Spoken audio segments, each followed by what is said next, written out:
Hi everyone. So today we are going to discuss the basis on which animal kingdom was further classified. Okay, so we will look into all the major criteria that was taken into account as well as the smaller ones. Okay, there are four major criteria that were taken into account, starting with level of body organization, symmetry and coelom. Most importantly, these three, also germ layers, right? So let's get into it quickly. First is the level of organization. So by level of organization I mean whether it's just a collection of cells. Cell aggregate body plan is an example of this, where for example in porifera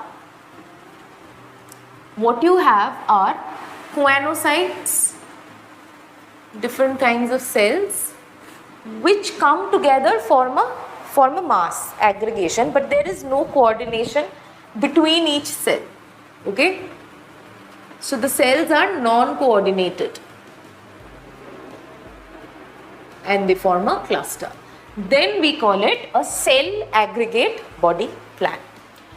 If the level of organization is tissue level or organ system level, so all of you know that biological hierarchy starts from the level of cell, then tissue, then organs, which then form systems, and that eventually forms an organism, right? This is biological hierarchy, as we all have been learning since we've been very, very small, right? So cells, when they come together to form a specific function, we call it a tissue level of organization. Then the tissues will form specialized organs which will do one level of work, and then they will form organ systems and organisms. So this, what it does in multicellular organisms is that it makes division of labor more and more efficient, and therefore with this efficiency comes larger, more complex animals, correct? So now if we have tissue level or organ system level of organization, there are two kinds of body plan that can basically happen. The blind sac body plan, in which you do have a tissue level of organization, so there are tissues at play, but there is only one inlet and one outlet for this. So up to platyhelminthes, they do have this kind of a body plan, correct? Then tube within a tube body plan basically refers to our kind of system. So if you think of our body system, we have an outer layer of skin, muscles and all of that, and the inner tract which starts in our mouth and ends in the anus, right? So that's the digestive tract. So that then, this is, let's say this canal is the digestive canal, and you have a tube within a tube body plan. So two tubes running one inside the other, right? The inner tube is hollow. It is through and through. The outer tube is not, correct? So then it's a tube within a tube body plan. Now in a tube within a tube body plan, you can either have protostomach, so where the mouth is formed first, or you can have deuterostomach, where the anus is formed first. So from nematoda to arthropoda, you have protostomach growth in a tube within a tube body plan, and from echinodermata to chordata, you have deuterostomach. So nematodes to arthropods, they are also called protostomata, and echinoderms to chordates are also called deuterostomata. Okay, now moving on, the next is the germ layers. Now again we know there are three germ layers, and ectoderm, which gives rise to, very roughly speaking, ecto means outside, so the outer body layers, skins, muscles, bones. Mesoderm, the internal or the coelomic body layers, and endoderm, most of your organ systems, correct? Now if an organism only has ectoderm and endoderm, which is seen in coelentrates and cnidarians, it's called diploblastic. 2 di, and if they have all three, then they are called triploblastic. Okay, from platyhelminthes to chordates, all are triploblastic in nature. Now given that we are triploblastic in nature, the arrangement of mesoderm then leads to something which is known as the formation of the coelom. So the coelom is our body cavity. In organisms where the ectoderm forms the skin, the endoderm forms the digestive tract, and the tissue filled region is basically mesodermal in origin, but there is no cavity. See, ये भी tube within a tube body plan है. ये समझना जरूरी है कि जैसे जैसे हम मोर कॉम्प्लेक्स बॉडी टाइप्स की तरफ जाएंगे, तो अगर हम जर्म लेयर्स के बारे में बात कर रहे हैं तो obviously tube within a tube body plan ही है उनका, और उनका organ system level of organisation है. अगर हम ट्रिप्लोब्लास्टिक के बारे में बात करें तो उनमें कुछ ना कुछ टाइप का सीलोम है या सीलोम असीलोमेट है, लेकिन सीलोम डिप्लोब्लास्ट में नहीं हो सकता क्योंकि उनके पास मेसोडर्म है ही नहीं. Correct? So now, if this whole region is tissue filled mesodermal in nature, then they don't have any body cavity. They have an outer layer, they have an inner tube. That's that. Then this is called an acoelomate structure. Podiferans to platyhelminths, they are all acoelomate in nature. If now what happens is, you have an outer ectoderm, an inner endoderm which is the digestive tract,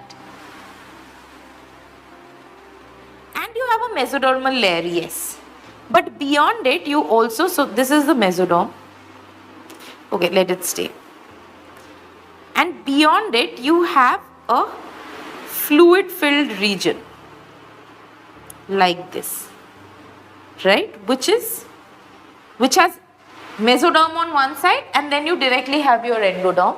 Then it's called a pseudocoelom. But because yes, a cavity has been formed, but the cavity is not lined by mesoderm on both ends. It has mesoderm, so it is ectoderm, mesoderm, coelom or pseudocoelom and endoderm, correct? So then that is pseudocoelomic, and aschelminthes have pseudocoelomic structures. Eucoelomates, in eucoelomates you have an ectoderm, you have your endoderm, and then this is the mesodermal layer one here and the other mesodermal layer is here, which basically means that both the ectoderm and the endoderm are lined by, ectoderm on the inside, endoderm on the outside are lined by the mesoderm, and in the space that is formed in between the two layers of mesoderm, that is your true body cavity or true coelom. Right? So this is what an eucoelomate body cavity looks like. Then this is called eucoelom. So for us, it's ectoderm, mesoderm, coelom, mesoderm, endoderm. Got it? So now in this case, if it is eucoelomate, you can have three further classifications.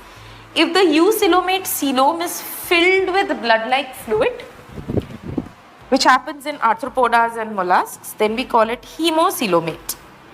If the coelom is of mesodermal origin, so it's formed from the mesoderm by splitting of the mesoderm. This was mesoderm. If it splits such that one layer is here and the other layer is here and there is a space in between, if it is formed by the splitting of the mesoderm, then we call it schizocoelom. Okay, so hemocoelom is filled with blood-like fluid. Okay, schizocoelom is derived from mesodermal splitting, whereas enterocoelom, what happens in enterocoelom is that this mesoderm is formed and then this mesoderm is formed by the endoderm. So if enterocoelomate, it is enterocoelomate, it means that mesoderm is of endodermal origin. Okay, ये होता है in annelid up to chordates, right? So we are all enterocoelomate in nature. Now these were the four basic most important points of classification. Besides these, there were 5 more which were taken into consideration. So segmentation. So for example, we have a head, thorax and an abdomen, right? Our cephal, which is the head, which is called cephalization. This was also taken into consideration. Formation of a head. distinct from the other segments of the body. Then you have a thorax, which has a diaphragm marking, and then you have your abdominal cavity, correct? So segmentation or metamerism is found from annelids onward, right? So from annule-like structure, so that's annelida onward, you will have metamerism. Before that, you have pseudo-metamerism or false. So from outside, it will seem like there are segments, but inside there is no partition, right? So metamerism happens from annelid onwards, and in humans, in higher organisms, in chordates, you do not see external metamerism, but metamerism is found internally. So in us, obviously, like in an earthworm, you will find ring-like structures on the body, and every ring is a metamer. In us, it's not apparent outside, but inside there is segmentation of the system. Moving on to notochord. Notochord is the rudimentary structure which is formed, which later changes into a chordata or a vertebral column. Now, if notochord is present, right, in the form of an epidermal layer, epidermal collection, it's called a stomochord and is found in hemichordata. Notochord present in the larval stages but not in the adult life, that's protochordata. And notochord, which changes into chordata, into a vertebral column when the organisms develop within the womb or outside the womb, doesn't matter, during development, then it's called a vertebral column and they are your chordates, okay? Excuse me. Now, moving on, we have the digestive tract, right? So, just one second.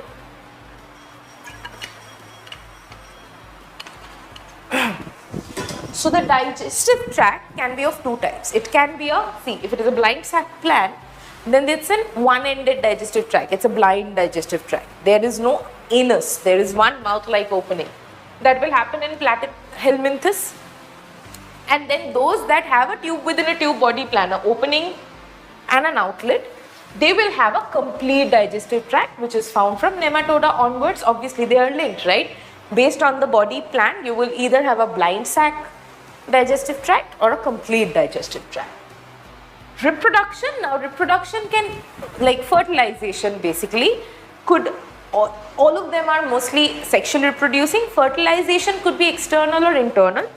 Classification was done on the basis of it, but it has been seen that external classification is found more in primitive aquatic marine organisms, whereas more organisms started to become terrestrial. Fertilization became internal, okay? Lastly, development. Development can be either direct or indirect. So what do I mean by direct? Like us. Zygote to direct humans, है ना? But indirect मतलब बीच में एक larval stage आएगा. So caterpillars and then butterflies. Distinct stages between development, that is known as metamorphosis. Metamorphosis or larval stages are seen up to echinodermata, but then development gradually becomes more and more direct. However, larval stages are found in frogs as well, right, as late as amphibia.